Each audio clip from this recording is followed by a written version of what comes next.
Makanya diam semua. Saya tahu semua nama-nama yang sudah dinikmati di PIK 2. Suatu saat akan saya buka, kalian memang. Saya tahu toko-toko yang punya tanah di sana dan sudah dibeli oleh PIK 2 dengan harga yang sangat mahal. Jadi sangat susah dipisahkan bahwa kasus PIK 2, kasus penggusuran rakyat di Banten, di belakangnya adalah Joko Widodo. Kalau Charlie Chandra dihukum, maka mereka akan pesta pora seluruh Indonesia, maka seluruh tanah rakyat akan habis.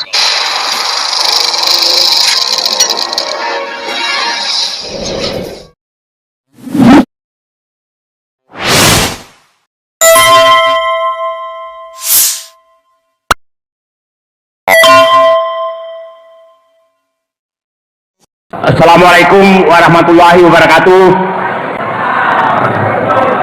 Insan-insan yang hanya takut pada Allah yang berkumpul di tempat ini yang saya hormati, pasti mereka di luar, para termul ini menyatakan orangnya itu-itu saja, itu pasti. Dia nggak tahu bahwa memerdekakan Indonesia itu hanya Bung Karno, Bung Hatta, itu saja juga. Mulai kemarin termul sedang diterjunkan.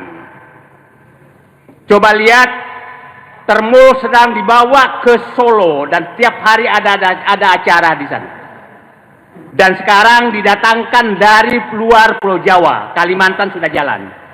Saya nggak tahu Sulawesi, jadi ini lagi bergerak. Jadi Presiden Prabowo harus hati-hati ini. Ada apa termul ini?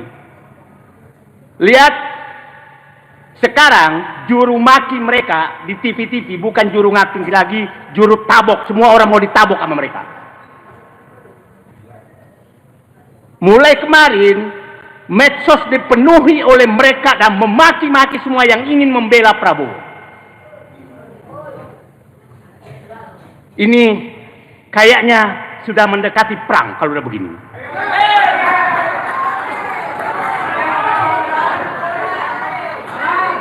Saya tanya, apakah kita siap perang melawan mereka?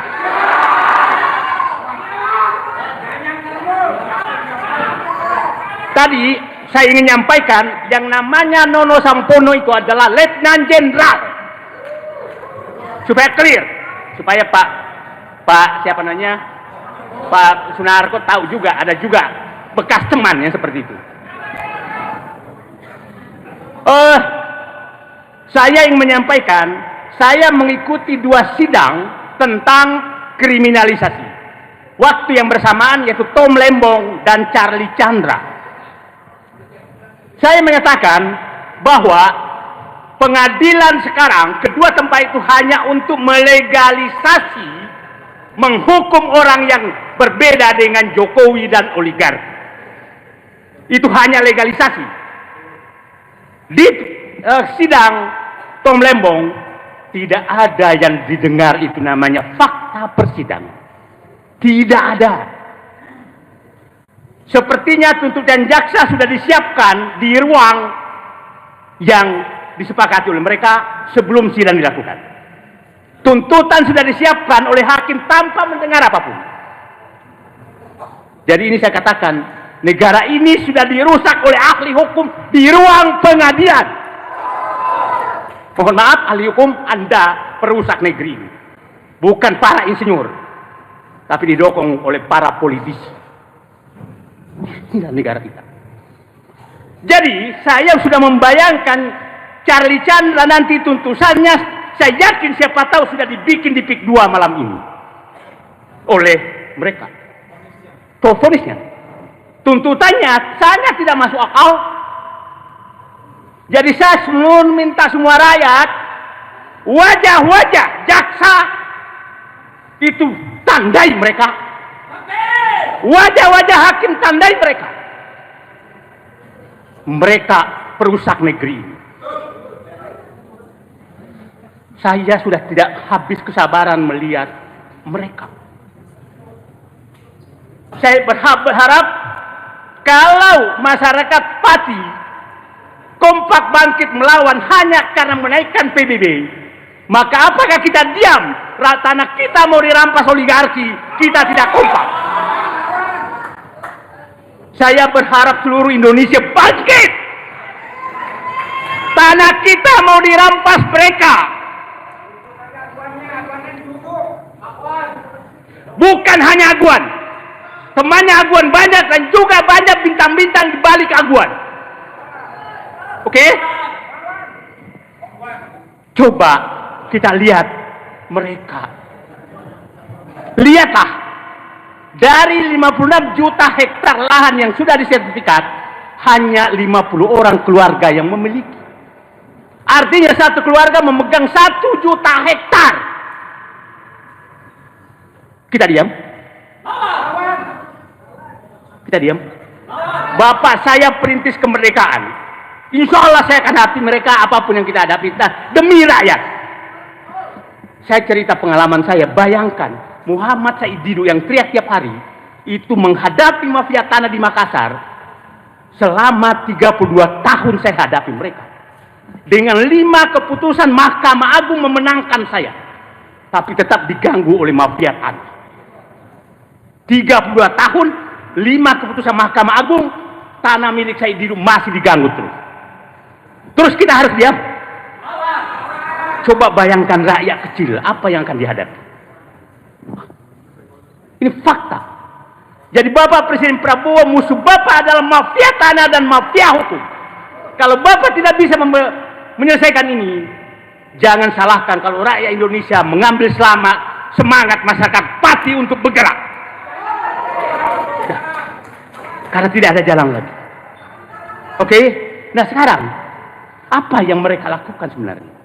Ini semua aparat terlibat. Kasus 3 cara mereka mengambil tanah. Yang paling kasar adalah kriminalisasi.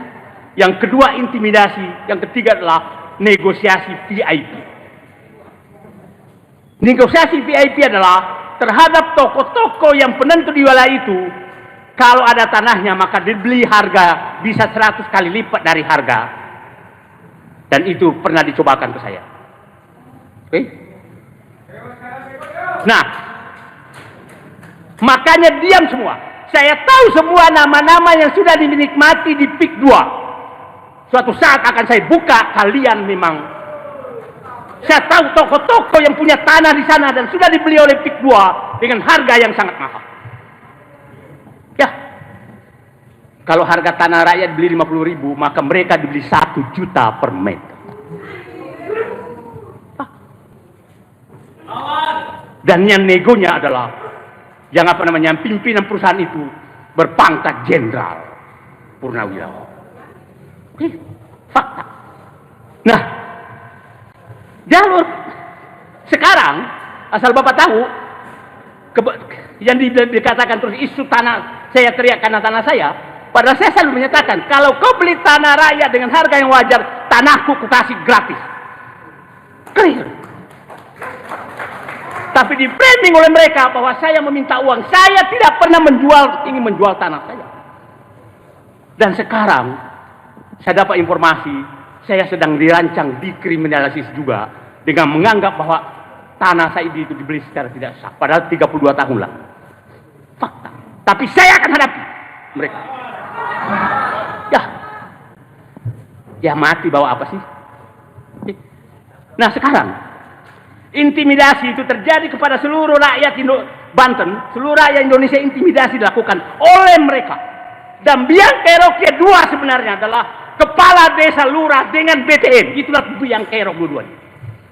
Itulah jangan heran, Abdesi dulu dibentuk ketuanya dari PIK 2. Ya, ketua umum Abdesi, sehingga dikasih jabatan lurah 7 tahun oleh Joko Widodo. Habis itu Joko Widodo memberikan PSN kepada PIK 2. Terus siapa yang di belakang pembina Abdesi itu? Menteri yang sangat berkuasa, pasti Bapak tahu. Jadi sangat susah dipisahkan bahwa kasus PIK 2, kasus penggusuran rakyat di Banten, di belakangnya adalah Joko Widodo. Clear. Kau bantah apa? Oke? Sekarang, tadi kasus intimidasi, Pak Fuad, ini tokoh Banten, sedang diintimidasi, tapi alhamdulillah kemarin sudah keluar bahwa polisi yang mengintimidasi itu memang pelanggar etika, udah keluar dari propam polisi.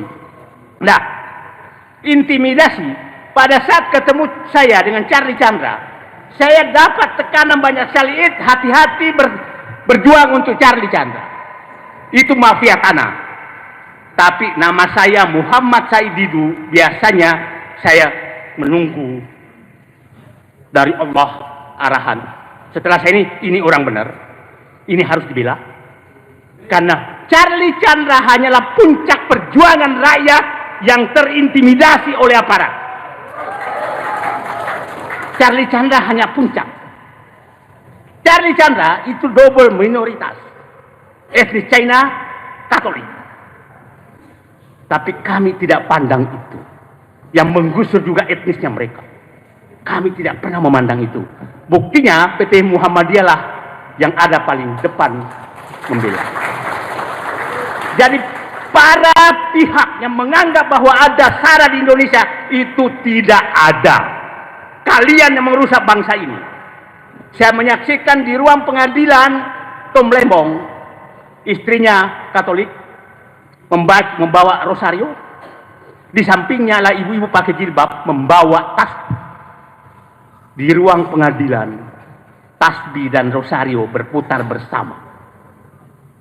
Kalian yang menganggap ada masalah etnis ini, bukan. Siapapun yang berbuat menggosur rakyat etnis itu kita lawan. Kami bukan anti etnis tertentu. Kami anti kepada orang yang mau menggusur rakyat. Itu yang kita.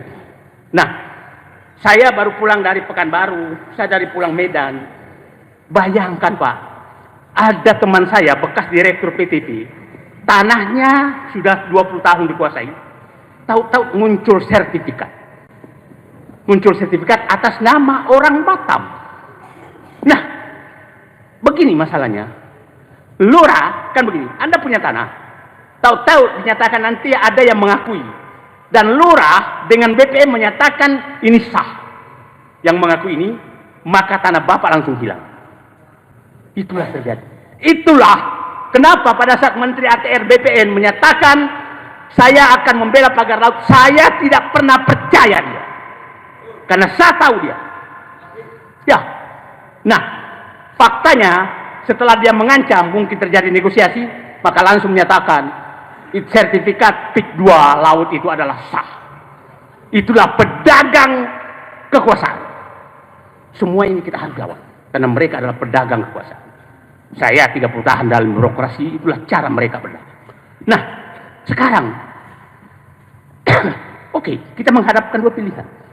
Kalau Charlie Chandra dihukum, maka mereka akan pesta pora seluruh Indonesia, maka seluruh tanah rakyat akan habis.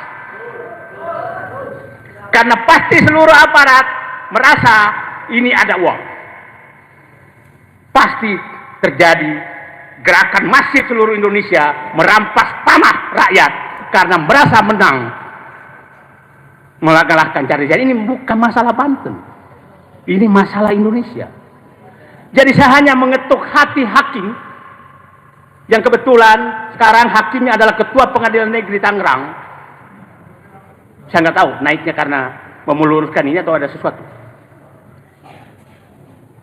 Bangsa ini butuh keputusan Anda.